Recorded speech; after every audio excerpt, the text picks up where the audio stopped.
Bonjour, je suis Sandrine Bélier, je suis la directrice de l'association Humanité et Biodiversité à La Rochelle cette année pendant les Francopholies pour la 3e édition du concours à voix haute pour la biodiversité.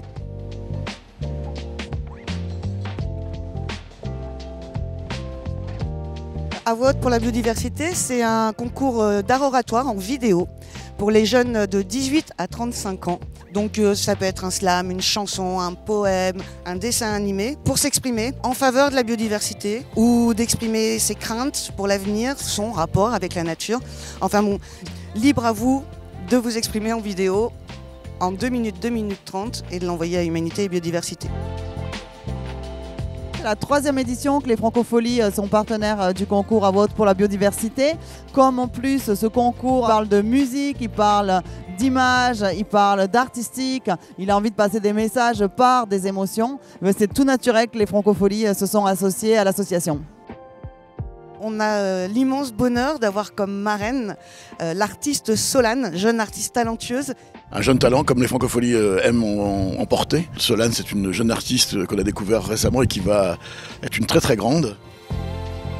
Ça représente tout ce que j'essaye de porter, c'est la parole des jeunes, c'est de montrer qu'ils sont impliqués, c'est la biodiversité, le combat pour le climat et de le faire passer par le prisme de l'art. Je pense que c'est ce qu'on peut faire de mieux quand on est jeune.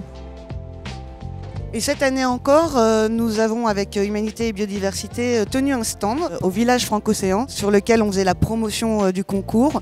Et puis on avait une activité qui était de floquer des tote bags et des t-shirts.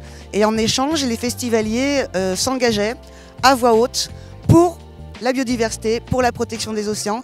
Vous pourrez découvrir tout ça le soir de la remise de prix, le 6 novembre prochain à l'Élysée-Biarritz à Paris.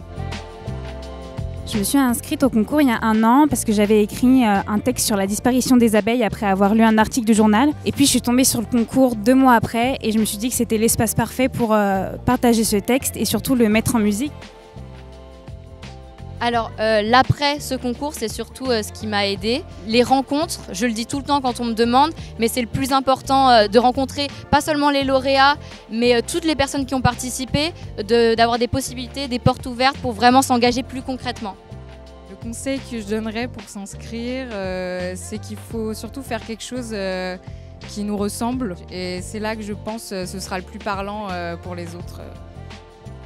Et comme chaque année, nous avons le soutien de plusieurs personnalités, membres du jury. Toujours à nos côtés, le parrain de la 1re édition, Charles Souchon, l'artiste Ours. J'avais accepté d'être parrain parce que j'ai trouvé ça très intéressant que des jeunes et des moins jeunes s'expriment là-dessus, sous n'importe quelle forme, un poème, un slam, ce qu'on veut. Voilà, lancez-vous, c'est toujours utile de se pencher sur cette cause.